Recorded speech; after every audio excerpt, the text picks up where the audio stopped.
little off, but it's 7 o'clock, so I call to order this meeting of the Southfield Redevelopment Authority Board of Directors. Pat O'Leary requested to participate remotely, and I've determined that participating in person would create a hardship and is not possible for her at this time. So we have to take a vote, and then all votes have to be roll call votes once we dial her in. Okay. So we have a motion to, I'll make a motion to allow Pat to participate remotely. Second. All those in favor? Aye. Opposed? Abstaining? Kelly, do you have one? Do we need I have the roll number. call? I think we have to dial 9. Do we have to dial 9 first? Yeah. Yep. And then 781-331-0531.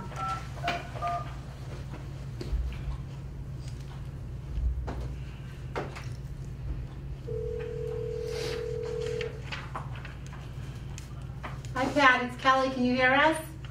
Yes. Okay, so you're on speaker. Yeah. Okay. Pat, we took the vote to allow remote participation, so from here on out, all of our votes will be roll call during the meeting, and I'll start with Tony at his end of the table and end with you on all of the votes. And just speak up if you have anything to say and we're not responding. Okay. All right, so the first item on the agenda is the minutes from December 5th, 2017. I'll make a motion to accept those minutes. Second. All those in favor? Tony? Aye. Tom? Aye. David? Kelly? Aye. Lindsay? Aye. Bob? I was absent, abstained. Chris? Aye. Pat? Aye. The next item on the agenda is the minutes from our December 11th meeting. Make a motion to accept the minutes of December 11th, 2017.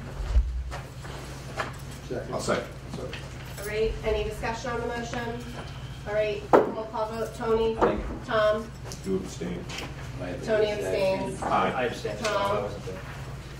David? Aye. Kelly? Aye. Chris abstaining. Lindsay? Aye. Bob? Aye. Chris? Aye. Okay. Pat, aye. Great.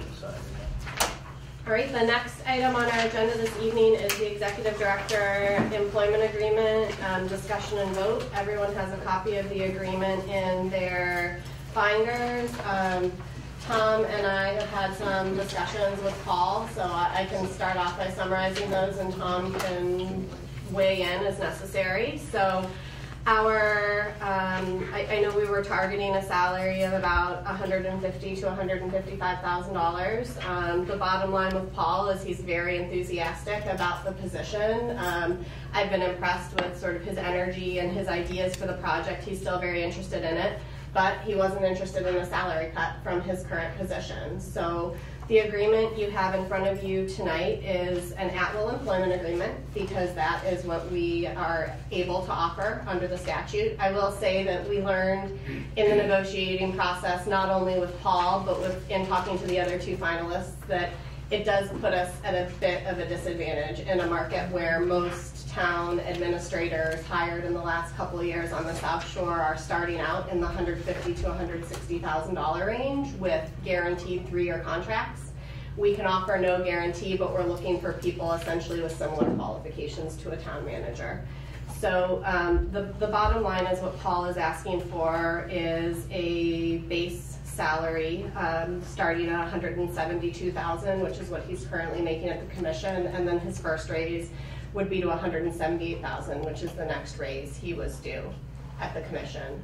I didn't call an executive session tonight because there, I think, is no really further need to discuss negotiations with him, because the number he's at is that personally he's able to make a lateral move, but not more. I think this is more, obviously, than we intended to spend on an executive director, but I'll make a few points that I've thought about over the last couple weeks in talking to Paul.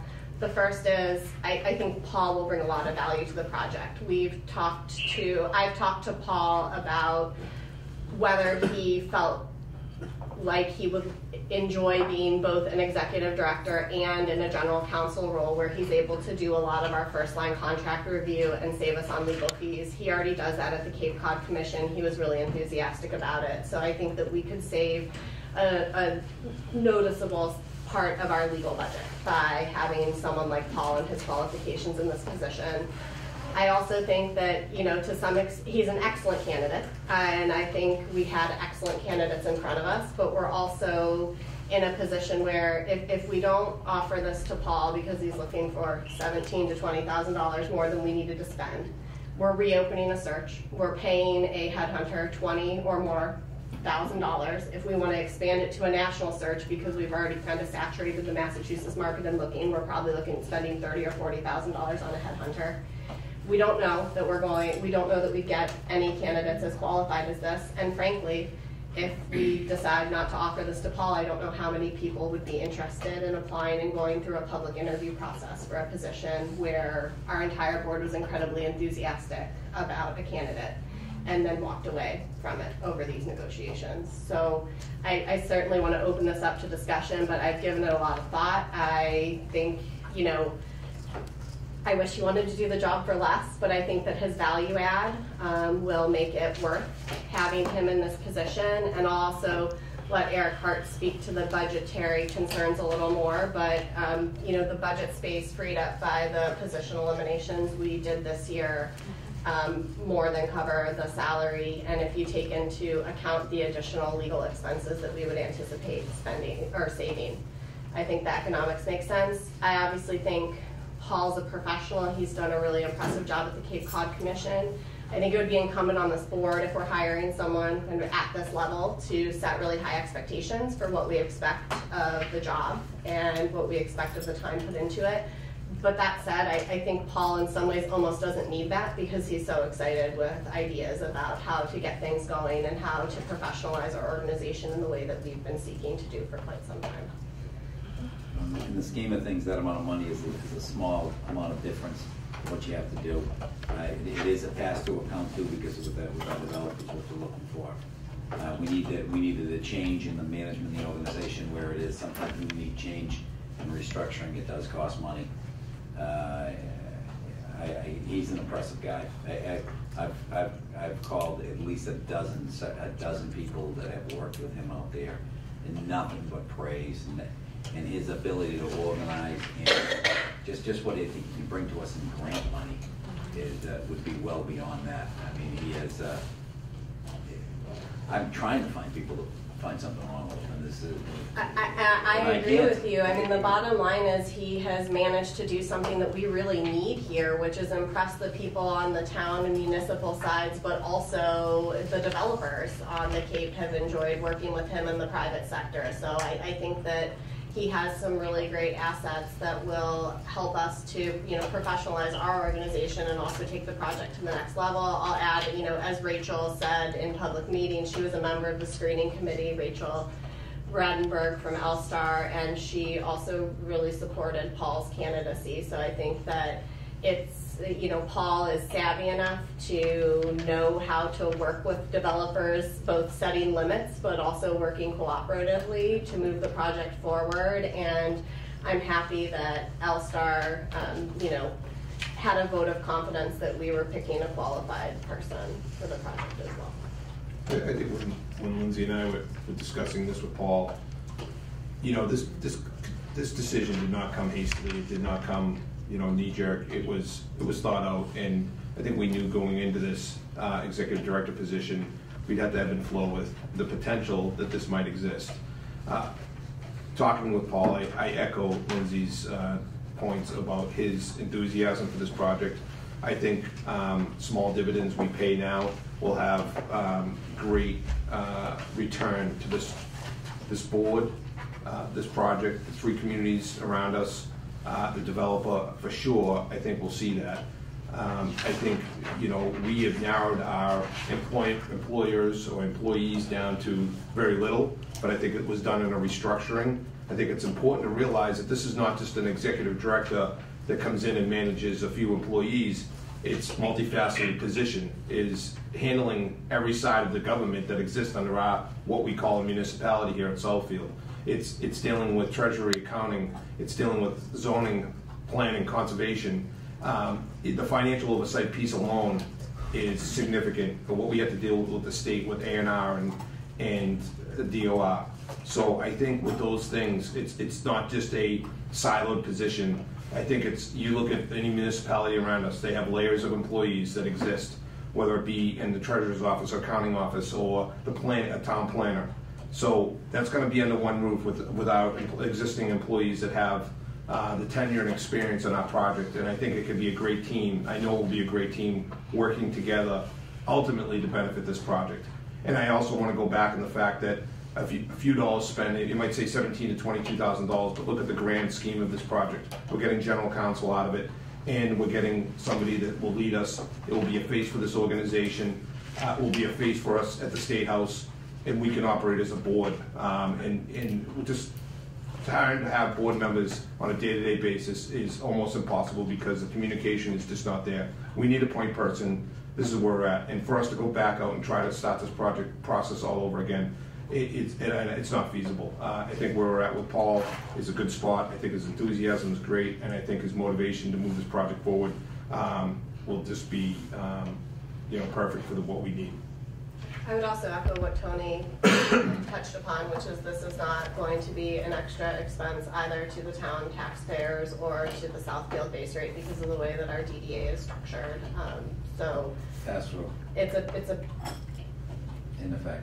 and it's in effect. I think our lawyers would not like The that. lawyers don't like that. I'll give you the gut, but the lawyers are right. It's not. But in effect, this I really feel only stands to benefit the towns who will benefit from moving development forward here and from doing it in a professional and an expedited way. And being on the screening committee too, I agree with all that's been said too, and we have to remember too, he worked with 15 towns within the commission, all in different spots of development and lack thereof. He's had great success in grant funding, obtaining grant funding, creating grant pieces for it, and working along with the legislator. He has a lot of contacts as well with commercial developers. So to me, he's just so enthusiastic and well qualified for the position. And even on the other side of the general counsel side, like I'll reiterate what you've already said, we're gonna save money in that because he can do the day-to-day pieces of our legal issues and save us money there too as well. So, and I appreciate his enthusiasm, and I think he'll, get on the ground with both feet right away, and with his contacts too, as Tommy stated in the legislative branch, that can only really help us because we haven't really had that ability to have people reach out to that yet. So I think that's going to be good for us. The offer in front of you, I know, also says that if we as a board decide to endorse this offer letter tonight, his start date will be February 5th, 2018. That's something that we already discussed with him. He's already begun in hopes that we'll come to a contract tonight, wrapping up stuff at the Cape Cod Commission, and he's ready to hit the ground running here on February 5th if we decide to move forward with his offer. Yes. Well, I have complete respect for Paul's abilities and his qualifications, and I really have confidence in his role. There's nothing disputable about his qualifications or what he can do. I can't vote for the salary package. I, amongst others, at the beginning of the process indicated that the mid-150, that 150 range was really high for the role to begin with. And to approve a salary that's above that published midpoint is it's just not right. So just to ask, do you favor putting this back out to bid, spending $30,000 or $40,000 on a headhunter to save $17,000 or $20,000? It's 17 this year. Not knowing if we would even be able to. First of all, knowing that we got no candidates who were willing to do this for $150,000. Yes. Okay. I don't think it should be $150,000 to begin with. I'm consistently reminded by my colleagues of the other towns that the SRA is not a private sector, but more in line to a municipal organization. And as representatives of a community, we are tasked with, amongst other things, being fiscally responsible. Voting for this compensation package at this time is really not consistent to the municipality's salary structures, and I can't support the salary. I wouldn't support the salary in Weymouth with 55,000 residents, hundreds of employees, administering a $165 million budget. How can we justify this, this salary for a position that will oversee $2 million, $1 million of it being a pass-through, a couple of employees and minimal residents at this point?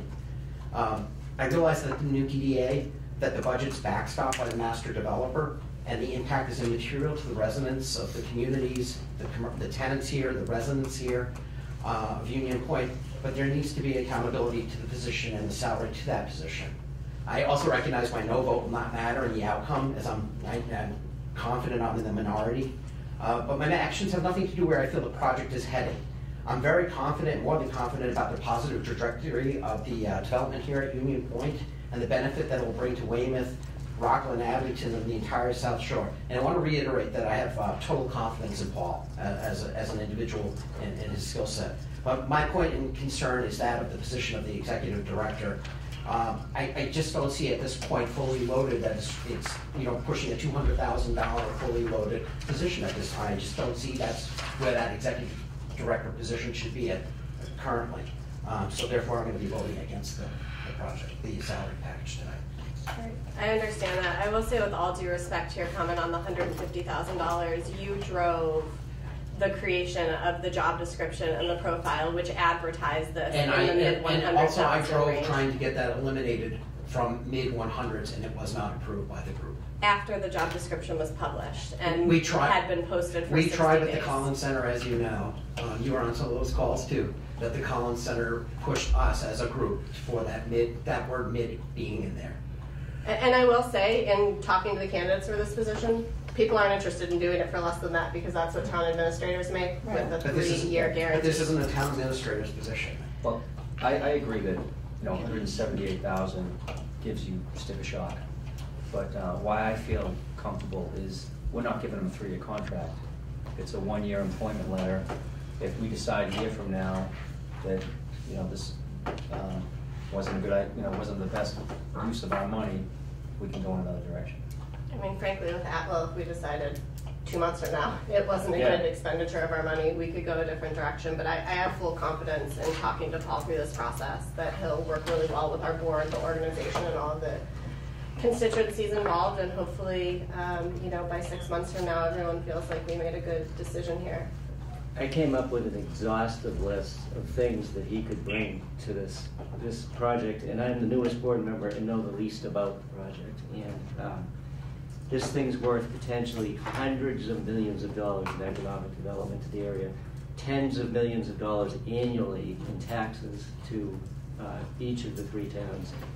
And if he can accomplish half of what we would like him to do and affect positive development here, this is well worth every penny. There's no question in my mind. And if he's unable to meet those goals, either through no fault of his own or because he does not meet our performance standards, he's an at-will employee, as you've all pointed out, and there is very little risk. I think also this board has been essentially tested over the last year. We made some changes. Those changes weren't easy. We had people that were tenured that we saw our vision that we needed to make a change, and then we decided that what that change was is to move in this direction. I think Dave makes some great points. If he could accomplish a quarter or a half of some of the things that so many things that we're missing. I think we've been so reactive on this board in the recent year or year and a half that I've been here, doing great things, all great people moving the right way and rowing in the right direction, but we're not getting proactive and getting out in front of some things that I think are very important to the 3 communities and this project as a whole. If you want things smooth, and they haven't been smooth in the past, we gotta have some grease, and that's the grease that has to be paid and has to be done. Unlike, I know that they said it's not, and I completely respect what you said, and I agree with that all the time, and being conservative with payments. But if we don't have the right person in the right job, we lose. Right on point. We lose millions of dollars of development for the union to use millions of jobs. If it's not millions of dollars worth of job pieces, it's small money compared to what we can do for all the cities and towns. And to have someone who can do that is perfect. And like the private industry, if he doesn't work out, he's gone. I mean, that's what's good about private industry, and you get paid for that risk. He's taking a risk by coming in with no contract. It's risk reward. Call for the vote, Madam Chairman. Do I have, so what I would ask for is a motion to execute the employment offer letter in substantially the form that it's in now. I haven't seen any typos in it, but I will do another read. I will do one more read before I execute it. Paul has seen it and didn't try to wordsmith on us, didn't try to nickel and dime on benefits or ask for anything extra. So I think it's everyone's has a meeting of the minds on it being substantial in this form. Motion. I'll second. All right, roll call vote. Tony? Yay. Yay. Tom? Kelly? Yes. Chris? Oh, David? Yes. Kelly? Yes. Chris Aiello? Yes. Lindsay? Yes. Bob? That'd be a no. Chris? No. Pat? No. Great, that passes 6-3, and Paul will be very excited to hear from us after this meeting.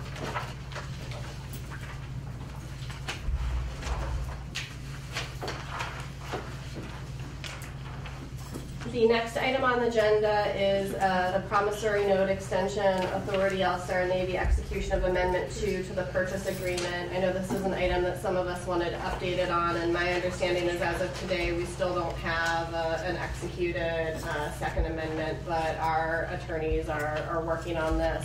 Jim, Eric, if either of you have anything to add I just to saw it. it was coming up and thought it needed to be addressed, and you're probably going to do something at the next meeting. I think we probably will have to take action at the next meeting, but at this point, there's nothing ready for us. Right, I did speak with Tom Berkeley earlier today, and he apologizes for not being able to attend this evening. But again, it's something that's still in the works. We know that the deadline has been extended a couple of times to reach an amendment number 2, which could effectuate the ultimate purchase price, as well as some of the annual payments, which are currently in a deferral period.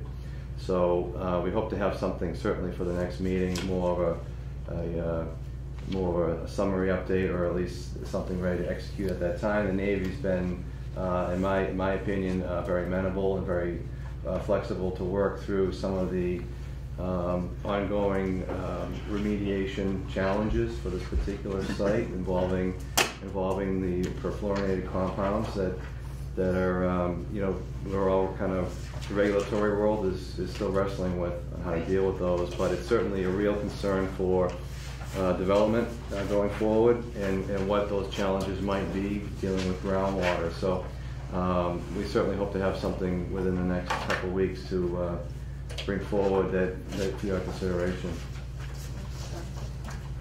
The update right now is it's one of the main things that Sharon and Lodgen is working for us right now. They're working with All-Star's attorneys, and staff is looped in. So I think everyone's working very well together on this. It's been extended at least until the end of, the current extension's until the end of January to come to an agreement. So there's some more time at this point, and hopefully we'll have a more robust update in the middle.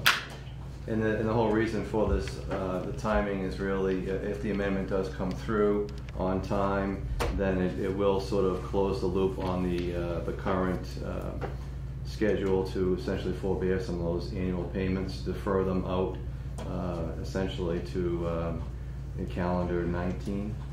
December of 2019 would be the next payment due under the current structure of the deal. Subject to sort of resolving some of the other remediation type costs that L-Star may be incurring now or in the near future. So that's really sort of the goal, is to nail down that deferral completely and move forward from there. Okay. Thank you for the update, Jim. Thank you. The next item on the agenda is an item to award the annual audit to Powers & Sullivan, who's done our audit in the past. Some board members had expressed concerns about the cost of Powers & Sullivan last year, so this year we asked for bids from at least 3. And you received 2. And we received 2. Powers & Sullivan was $24,000 per year. They gave you a 3-year quote, and they said you could also go for just 1 year. You also had another one from the Lansing and Heat, that was 24,500. Neither of them included the single audit act, which is probably about $1,500 more, and you might spend a small amount more on ancillary costs on top of that. I know there was some concerns with Powers and Sullivan. I just would say I've been very familiar with the audit world. I've worked in it as well as has been on this side of it as well. And Powers and Sullivan does have one of the best reputations out there. If there are concerns, I urge you, at least through the transition, you know, I'm just coming in, you're going to have an executive director coming in, they've got institutional knowledge. I urge you to at least approve the first year of this contract and then reconsider it next year. If you're not going to give the whole 3 years, they also were the lowest bid. Yeah, I was someone who had some general concerns with Powers and Sullivan, but both Eric and then when we were looking for potential accounting firms to come in and take this position over in the interim, one of the first pieces of advice we got from the one that most seriously considered the offer is you can't switch your auditor this year. They actually have a lot of institutional knowledge. I also think, you know, part of the audit process is you get out a product based on what you put in and the information you provide. So I'm also willing to give Powers and Sullivan another chance in working with Eric this year and see what the end product is. Can I just chime in that I think one of the concerns that came out in the past year's performance was maybe our own understanding of the scope of the audit and maybe digging deeper into outstanding issues, example, bond status. And that's kind of on us, that we needed to have a broader scope of what we might want to review. And I guess I look for Eric's thoughts on how we might change that a bit, or is it worth progressing? If you want to talk to me more in depth on that later, that's fine. I'd be happy to. Sure. Okay, yeah. The scope of work typically is fairly limited on what the auditors do. They're not here to do our books. I'm becoming more familiar with it as time's going on, so I might be able to help you directly, but if not, I'll work with you on... It's very limited scope, and I wonder if we might benefit from a one hit on a broader scope, and I know it would cost us a little more money. It's something that I'll kick around with you. Happy to talk to you. I'll follow up. Yeah. Also, I've been through a lot of audits, so I'll know if they're doing, you know, half a job. Same here. I do a lot of it too. Yeah, you need a motion to. Motion made. Yes. Second. All those in favor, Tony? Yay. Tom? Yay. David? Yay. Kelly? Yes. Chris? Yes. Lindsay? Yes. Bob? Yes. Chris? Was the Pat? motion for 1 year? Yeah. It was. Oh, yeah, annual. Same money for 1 year versus 24 It years. is the same money, Same, so yeah. 1 year. 1 year, I think we give them a chance, we look at it. It's an executive director function too, I mean, To evaluate monitor that it, as well. to work with The Eric. executive director has something else in mind, or Director and maybe Eric he's will doing give them more, more information, it'll be more solid, and you could get probably get a better price. I have some questions about some of the stuff in the books, and I really need to ask for them. They've been around for a while, and just to clear that stuff up, even if you're going to move forward with somebody else. It's imperative that we don't It do is, the first really year. is. I think it's really Thank you. important. I also think, you know, Powers, in the past, some board members had been concerned that Powers and Sullivan didn't want to talk to any board members or wouldn't let us participate in entrance and exit meetings. I don't think that was Powers and Sullivan. Based on their interactions with Eric this year, they're more than willing to have us involved in that. So to the extent people, I know Pat, you've been interested in attending in the past, there is no stone wall from Powers and Sullivan to us participating in those meetings. You saying press the Very reset good. button on this? That's great. I'm saying press the reset button on the relationship. They have a great reputation. They do. Our We've done auditors always diligence on come it. before our board of selectmen, always. Well, make sure you make note to them that was the feeling I got too. Yeah. When I asked. And I'll We make- use I'll them in make sure. Abington, we're always very happy. Yeah, I'll tell them that if they want this, they're going to have to come before you Perfect. before I hand them the contract. How about that? Wonderful. Thank you.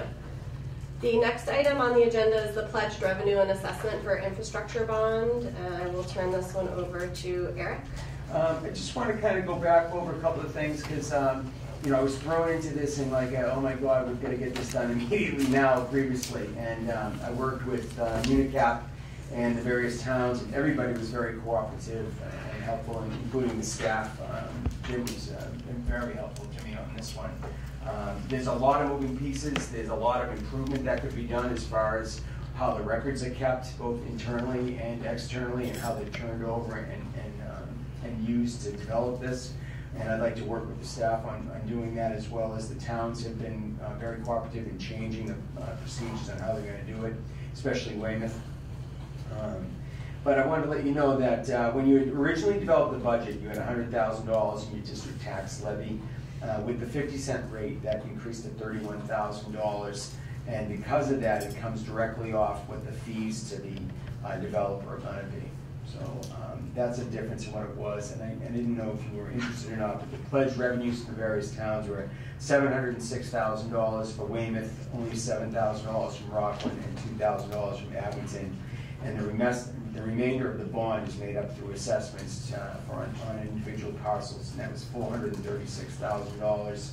And the reduction in development fees for the developer ended up with them paying $444,289 instead of it was roughly $475,000 for them.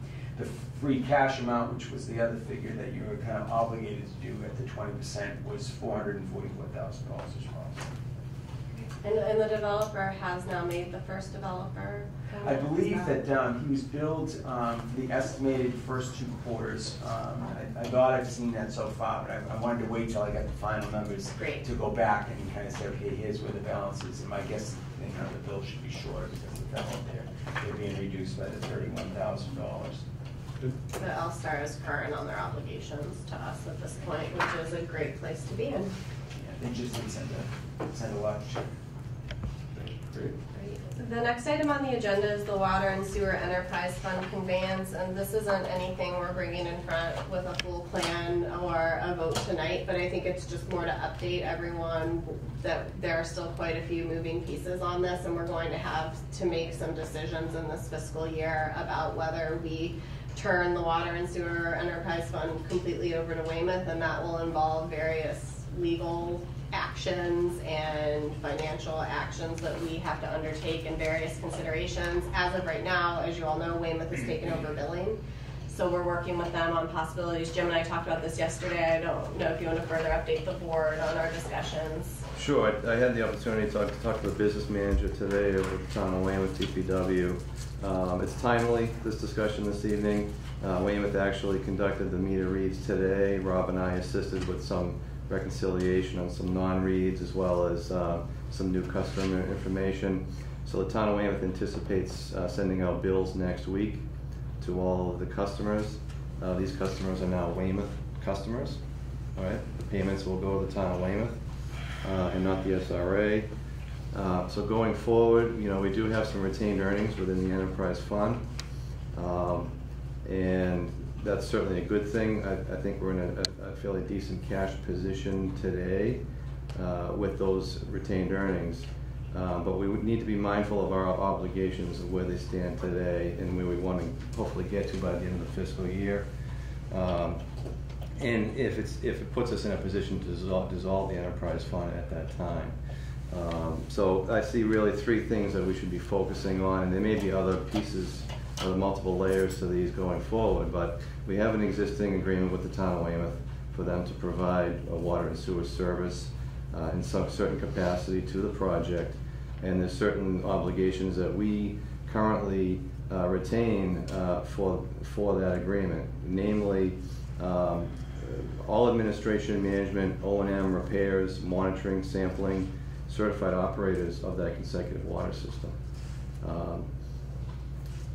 Although we pass a lot of our O&M obligations to the master developer, we need to be mindful of the fact that we're still a backstop on that when dealing with Weymouth.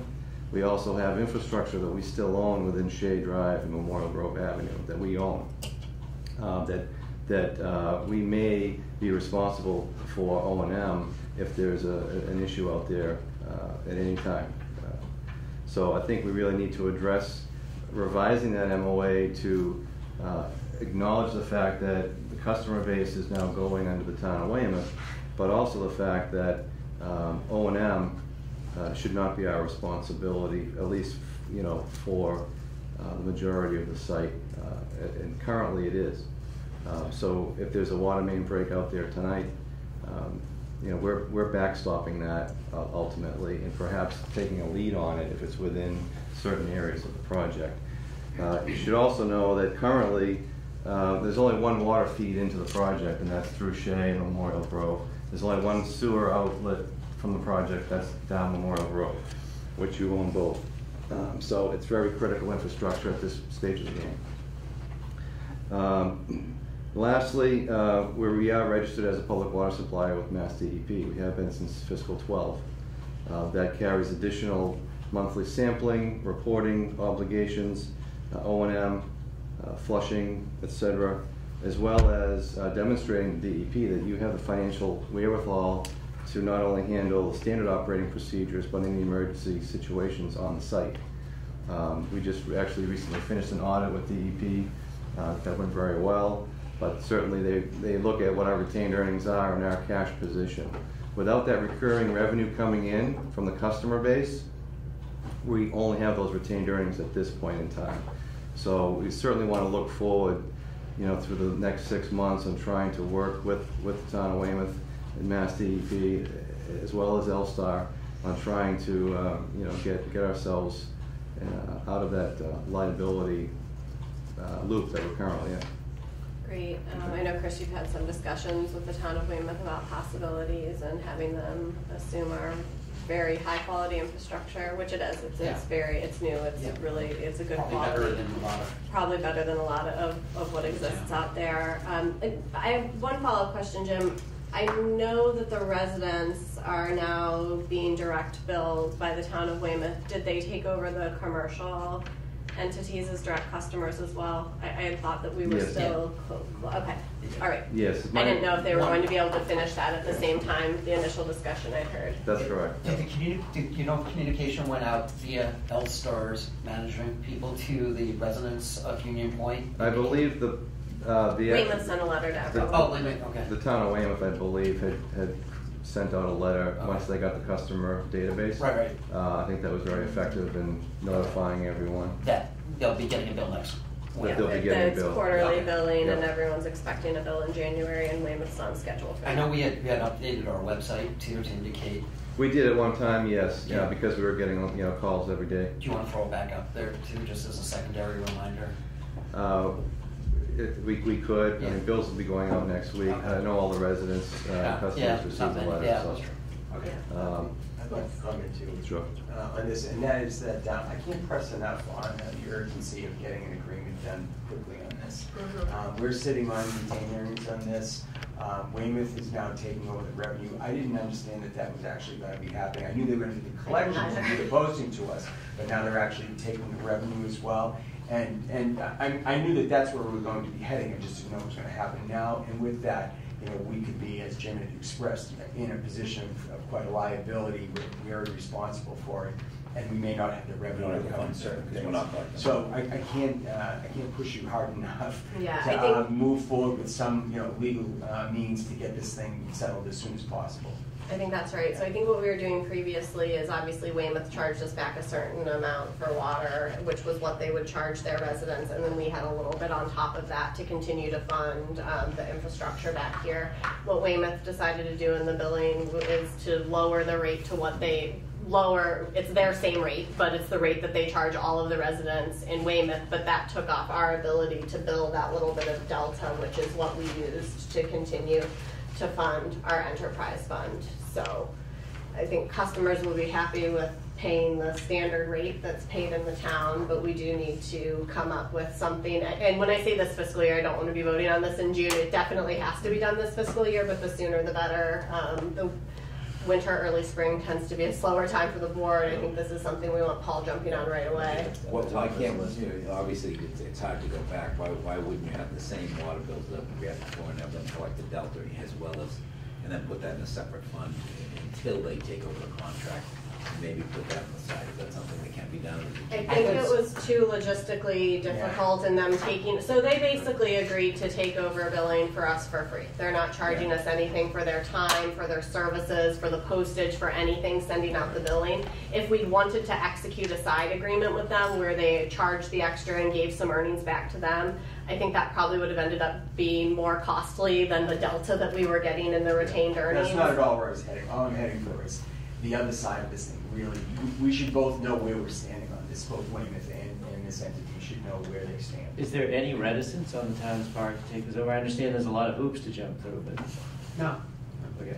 Well, they were able and willing to step right in and help out, so. They did. I mean, Weymouth really did step right in and start Right, helping but- right but away. as far I as- mean, I think that there's some question about whether some of the retained earnings in the enterprise fund should be placed in any type of escrow in case there were a water main break in what we owned, like in the first year after they took it over. Like, I think we need to work out those logistics about what's going to happen with the retained earnings in the enterprise fund if Weymouth is assuming all of the liability and O&M on it. And so I think those are terms that we need to work out with them, but I think that there's a general understanding and willingness to come to an agreement on it. We've also talked about past due balances as well, that, you know, if a customer starts paying the town of Weymouth, a portion of that may actually be an old bill from, you know, from Southfield Redevelopment Authority. The good news is it's not going to be significant. I think we're in a very good position with where payments have been. L-Star is caught up on a lot of the irrigation bills, or all of the irrigation bills. So we're not talking about a significant amount there. And hopefully at the end of the day, it's really not even in the equation at that point. But the town is aware that there are certainly some past due amounts, and, you know, they'll certainly be able to track that going forward. So you have to keep in line in regards to what your requirements would be from the state and how much money you need in order to make the test and do whatever. Right, we're going to continue our monthly sampling and testing and reporting to DEP and the health department, and, you know, still, you know, fielding customer calls and complaints. You're gonna have to let us know the burn rate, you know, so that when that squeeze comes to a point where we don't have the money because we don't receive the delta. Well, hopefully Our it'll be. retained earnings, I mean, obviously if we had a water main break, we would need to talk, but our retained earnings are far in excess of the Yeah, they should burn cover rate that. of Yeah, testing. we're in a good They're position. far and above that. All things being equal, we're in a very good position to handle sort of the normal procedures. Yeah, but no, I like the idea of overall, but I like each enterprise group, each enterprise to make their own money and make sure it's done. We don't want to supplement that with our other monies. Right. That's all I. Agreed. We're gonna need a template to follow when the MWRA comes in here eventually. Yes. Yeah, we're gonna be just I finishing know, up on this piece. Are the resident water restrictions in concert with Weymouth right now? So we have always just passed along Weymouth's water restrictions. We technically don't have to, but you know, in good faith and appreciating that water is a shared resource, we've always put in place the same restrictions that Weymouth has had. That said, you know, the town of Weymouth was understanding. L-Star talked to them, for example, when sod was put in someplace about the fact that that was a major investment, and if it wasn't irrigated, it was all going to die. So there were some, you know, the town was willing to work with L-Star on an exception to irrigate some areas during the water restrictions. But yes, we have historically passed through the water restrictions. All right. If there are no other comments on... One thing, I just wanted to thank Jim. A couple weeks ago, we had a lot of ice here, and Eric called me, and then I was working at the fire station. We had several accidents on the parkway, and I called Jim right away, picked up the phone Saturday morning. He already had things in motion to get people out here and make sure that ice melt was getting put out. So I want to thank Jim, and he's always been in front of that. So I appreciate that. You know, a lot of parts started moving real quick that morning, but he was on top of it well ahead of time. So thank you for your work, Jim. Thank you. Hopefully tomorrow's Busy day tomorrow, yeah. Yeah. Busy day Let's see tomorrow. what we did for us in the past. Let's see what you've done for us lately. So on that note, I would say the only topic not reasonably anticipated by me in advance of the meeting is tomorrow's weather. The building will close and the employees will be asked to work remotely for the day, since we're all really being asked to staff the roads. Yes. I have two things. I had been asked by the board to find the areas where we possibly could be saving some money. Oh, yes. So yes. two things have come to mind so far. One of them is payroll. Payroll is very time consuming for the number of people that we're paying here and the small amount of money that's going out. I had discussed with both my town administrator and the treasurer, and they said that they didn't see where there would be a problem, and I don't know whether Weymouth might want to pick this up. Either one, it really doesn't matter. But there's a ton of wasted time with the processes that you go through for the small size payroll here. You could farm that out possibly. I just want to make sure that we're fine legally and everywhere, but you could possibly farm that out very easily to either one of the towns, have them process the payroll. That way you're not spending time doing deposits and tax reconciliations and all this stuff there that they do in 2 seconds, and 10 more employees isn't going to make a difference at all to them. And you could just cut a check to the town to cover the expenditures for that. That was one thing that I see it as insane for the amount of people that are being paid. No, that that's we're doing definitely that true. at work after work. If you want to, I'd like to get on top of it and see if we can legally do that and ask around. We can see if we can legally do that. I get one question that I would have is what their pay days are and if it matches, because I know like if we got on a Thursday, every other week. Thursday. Every week. We do an weekly one in Rockland, so it wouldn't matter. We could just do it every other week with them. I know that. I don't know what Weymouth is like either. And honestly, I don't care which town has it. Quite frankly, I just know that to me it seems like an awful lot long at a time, just because you've got to do the 10 different processes for the small amount of people, where you could just write one check monthly or whatever for the amount of that was. Is there something, and you probably know this being a town accountant, is there something unique about being a municipality that prevents us from using like a third-party payroll provider like most businesses use that kind of make like it streamlined, like an paycheck? ADP No, or a But paycheck? they're expensive. But you still also have to, you still got to put the same information into that stuff. So someone still's got to do the data entry on that stuff. So I don't know that you really gain too much, and there's a cost to it. And for a small place like this, I don't know. To me, it just seems like again kind of a waste. And the other thing that came to light was that they're paying a very high interest rate on the $12 million infrastructure bond. That's on Paul's starting list. And this is about the time right now where you need to jump on that and get it changed. The interest rates are right, and the people who do the Unicap, they were saying that they'd love to take a look at it as well. And you're talking some pretty good money. That's a 7.75% interest rate on that.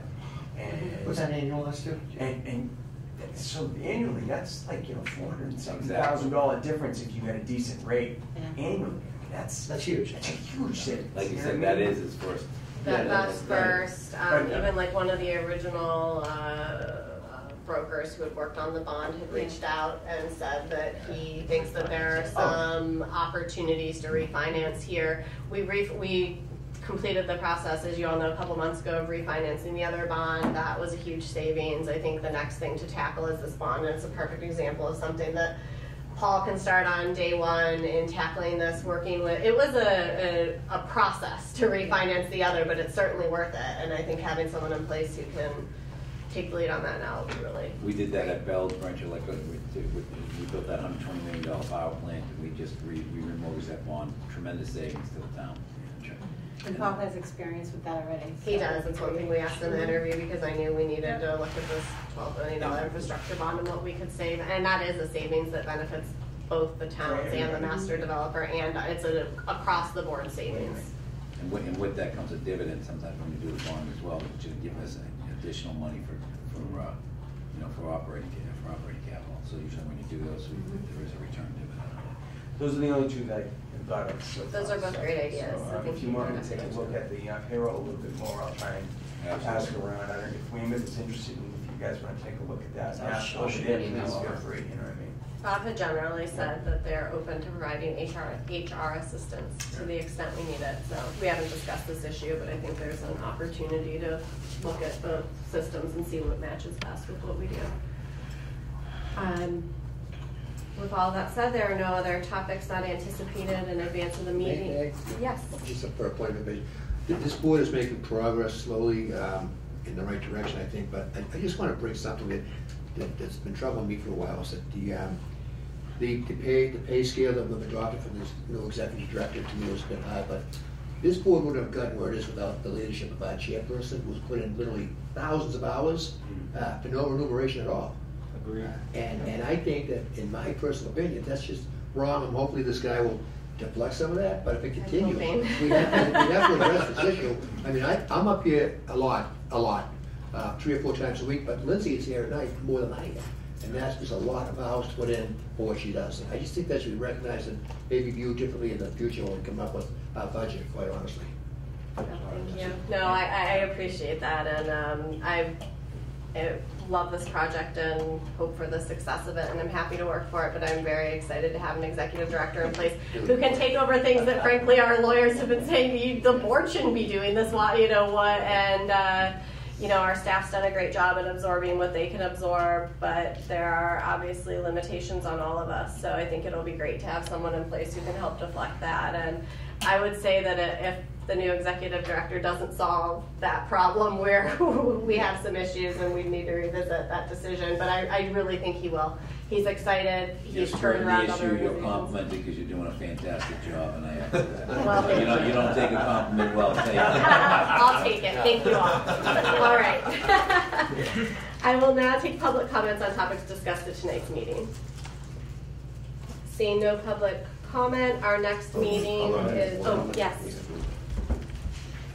I'm confused by your actions, starting with tonight. Let's go back to early in December, when it was your mission to save money. You reduced the staff of 3.5 people by 1.5 people. That's untrue. We went from 4.5 to 2. You went from 3.5 and you reduced 1.5. You had 2 left. Right, you can continue your comment. I'm not going to debate untrue facts with you. Go on. Your treasurer resigned. And yet tonight you accepted a $20,000+ added expense to a wage for your executive director. Do you expect him to replace the treasurer? Or are you going to leave the treasurer's office empty? Treasurer's office is not empty. The treasurer's office is not currently empty, and we'll discuss defining the scope of the executive director position. He'll certainly be a signatory on our bank accounts. Whether he has the treasurer title or not, we'll discuss, but we won't be hiring a staff treasurer. Who was your temporary treasurer? So right here. Okay, Sitting right here. thank you. Yes. Eric, when's your term up here? I don't know that I have an end on the contract, do I?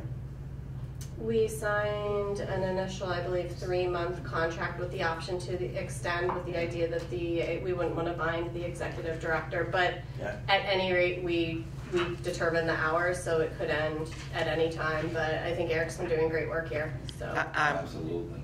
glad, but it's also at will, and you technically work for the town of Rockland full-time. Mm-hmm. I know. Yep. That, to disclose that to the board as well as the town administrator and the town clerk.